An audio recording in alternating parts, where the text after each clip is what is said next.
Agriculture Minister. An RJD MLA flagged the issue of corruption in his own department has stepped down. ये सही बात है कि कोई बड़ा उद्योग यहाँ कोई आना नहीं चाहता. Issued arrest warrants against the former Bihar School Examination Board Chairman Lakeshwar Singh. कैसे फर्जी शिक्षक ही बिहार के सरकारी स्कूलों में पढ़ा रहे हैं. ये चारों तरफ कहीं कोई समुद्र नहीं. देश की आम जनता के बच्चों को फर्जी शिक्षकों से शिक्षा दिला रही है और देश का बेड़ा गर्क करा रही है. इस वीडियो की शुरुआत हम एक सवाल से करते हैं. अगर मैं पूछूं चाणक्य की नीति, आर्यभट्ट का आविष्कार, वाल्मीकि की रामायण, नालंदा का ज्ञान और सम्राट अशोक, गौतम बुद्ध, महावीर, इन सब को एक साथ जोड़ने वाली कड़ी कौन सी है? क्या है वह एक चीज जो इन सब को एक साथ लाती है? सो गाइज, आपने गेस कर लिया होगा. वह एक चीज है जिसे कहते हैं बिहार. वही बिहार जिसने भारत को डॉक्टर राजेंद्र प्रसाद के रूप में पहला राष्ट्रपति दिया और बाबू जगजीवन राम के साथ ही साथ जयप्रकाश नारायण जैसे जननायक भी. देखिए, भारत की पहचान अशोक स्तंभ से लेकर इंडियन गवर्नमेंट के स्तंभ माने जाने वाले IAS IPS की फौज तक बिहार ने भारत को एक समृद्ध, सांस्कृतिक और संपूर्ण राष्ट्र बनाने में अमूल्य योगदान दी है. लेकिन इन सब के बीच मन में एक प्रश्न यह भी उठता है, आखिर बिहार की विरासत ऐसी है तो उनकी स्वर्णिम काल और आज में इतना विरोधाभास क्यों? एक समय में हर लिहाजा से भारतवर्ष का ध्रुव तारा रहा बिहार आज सो कॉल्ड बीमारू स्टेट के शीर्ष पर खड़ा दिखाई देता है. तो ऐसे में एक प्रश्न पूछना लाजमी है कि आखिर वैसी कौन सी इशू है जिसके कारण भारत के सबसे चमकीला तारा रहा बिहार आज अंधेरे में गुम होता हुआ दिखाई देता है. तो चलिए आज हम जानते हैं बिहार के साथ क्या परेशानियां हैं और इन सभी परेशानियों को कैसे सुलझाया जाए. भ्रष्टाचार की भेंट चढ़ सब पे भारी. लेकिन इतना टैलेंट होने के बावजूद इस स्टेट में कोई भी अच्छी इंडस्ट्री, गरीबी, भूखमरी और बेरोजगारी. यही इस तरह का कुछ इंतजाम किया जाए कि किसी को मजबूरी में बाहर नहीं जाना पड़े. ये प्लग एंड प्ले कॉन्सेप्ट के तहत अर्थव्यवस्था का आधार माने जाने वाला किसान अपनी बदहाली पर आंसू बहा रहा है. नीति आयोग के मल्टी डायमेंशनल पॉवर्टी इंडेक्स के अनुसार भारत में सबसे ज्यादा बिहार की 51% पॉपुलेशन मल्टी डायमेंशनली पुअर है. ब्रिटिश गवर्नमेंट के द्वारा लैंड टैक्स रिवेन्यू के लिए परमानेंट सेटलमेंट एक्ट 1793 के द्वारा बिहार और उसके आसपास के रीजन में जमींदारी सिस्टम एस्टैब्लिश कर दिया गया. यह धीरे धीरे करके बिहार की एग्रीडियन इकोनॉमी को निचोड़ कर रख दिया. भारत की स्वतंत्रता के बाद यह उम्मीद थी कि भारत में पीछे छूट चुके बिहार को आगे बढ़ाने के लिए खास प्रयास किए जाएंगे. लेकिन हर गुजरते दशक के साथ बिहार और पिछड़ता चला गया. इसमें 1952 में एडॉप्ट की गई फेड इक्वलाइजेशन पॉलिसी का भी योगदान था.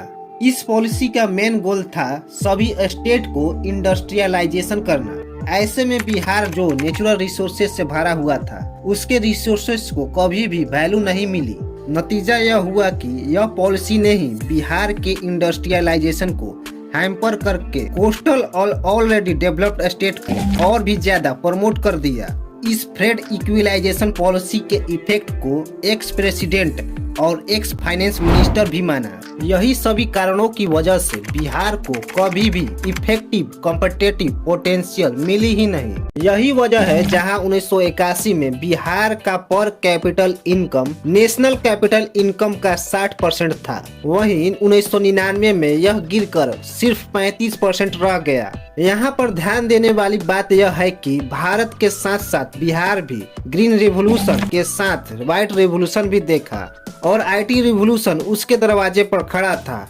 लेकिन बिहार इन सब से अछूता कहीं दूर अपने सर्वाइवल के लिए जद्दोजहद कर रहा था. अब समय में थोड़ा आगे चलते हैं. बिहार के लोग बहुत मेहनती और सेंसिटिव होते हैं और उनके पास हर समस्या का समाधान होता है. अगर ना भी हुआ तो वह कुछ न कुछ जुगाड़ करके उस प्रॉब्लम को सुलझा ही लेंगे. लेकिन बिहारी लोगों के पास ढंग के पॉलिटिशियन नहीं है जो उनके स्टेट के लिए अच्छे काम कर सके. यहाँ पर जितने भी पॉलिटिशियन है सबके सब एक जैसे हैं. सबको सिर्फ सत्ता चाहिए किसी भी कीमत पर, चाहे वह कास्ट बेसिस पर हो या लोगों को डिवाइड करके या फिर बिहार को एक अलग स्टेट का डिमांड करके। अगर हम इतिहास के पन्नों को उलाट कर देखें तो पता चलता है कि जब महान लोगों ने बिहार को चलाया था उस समय बिहार इतना गरीब नहीं हुआ करता था। इनफैक्ट पूरी इंडिया का 40% शुगर सिर्फ बिहार से ही एक्सपोर्ट हुआ करती थी। आज पूरी इंडिया का सिर्फ 4% ही चीनी का उत्पादन बिहार में होता है। बिहार के अंदर पहले 33 शुगर मिलें हुआ करती थी, लेकिन अब नाम मात्र के शुगर मिल है। इसके पीछे का जो मेन रीजन है वो है करप्शन, स्कैम और घोटाले। ये तो सिर्फ शुगर मिल की बात हुई, बाकी की जो भी इंडस्ट्री है वह आखिर बिहार में क्यों नहीं आना चाहती। जब नीतीश कुमार जी से यह पूछा जाता है कि बिहार के अंदर इतना अनएम्प्लॉयमेंट क्यों है, कभी वह कहते हैं कि बिहार एक लैंडलॉर्ड स्टेट है, मतलब कि बिहार के पास कोई पोर्ट वगैरह नहीं है। कभी वह कहते हैं कि सेंट्रल हमें फंड नहीं प्रोवाइड करती, लेकिन यह सब गवर्नमेंट अपनी नाकामियों को छुपाने का एक बहाना है। आखिर क्यों इंडस्ट्री यहाँ नहीं आना चाहती, इसके पीछे का असल वजह क्या है, और अगर वह आने की कोशिश भी करती है तो आखिर वह यहाँ सेटअप क्यों नहीं कर पाती। बिहार के अंदर कोई भी इंडस्ट्री आना नहीं चाहती। अगर बिहार के अंदर कोई भी इंडस्ट्री आना चाहती है तो सबसे पहले उसे क्या चाहिए, उसे चाहिए जमीन। बिहार के अंदर कोई भी एक किसान नहीं है जिसके पास बहुत ज्यादा जमीन है, जिसके कारण इंडस्ट्रियल मालिक को जमीन खरीदने में दिक्कत आती है। दूसरा हर्डल होता है इन इंडस्ट्रियल के लिए, अगर वह बिहार में आना भी चाहती है तो बिहार के गवर्नमेंट जो है उनका बैकग्राउंड देखकर वह बैकफुट पर चले जाते हैं। एक्चुअल में हुआ यह कि बहुत बार नीतीश कुमार का जो गवर्नमेंट है वह प्रॉमिस किया कि जब भी इंडस्ट्री बिहार में आएगी तो उन्हें गवर्नमेंट फंड प्रोवाइड करेगी, लेकिन बाद में उन्हें यह सभी चीजें नहीं मिली। मतलब कि नीतीश कुमार जी का जो बड़े बड़े वादे किए थे उन वादों को वो पूरा नहीं कर पाए, जिसके कारण इंडस्ट्री बिहार में रुक ही नहीं पाई। वो वापस यहाँ से निकल गई क्योंकि उनको यहाँ लॉस हो रहा था। इतने सालों से नीतीश कुमार बिहार पर रूल कर रहे हैं और उन्होंने बिहार के अंदर क्या खास कर दिया।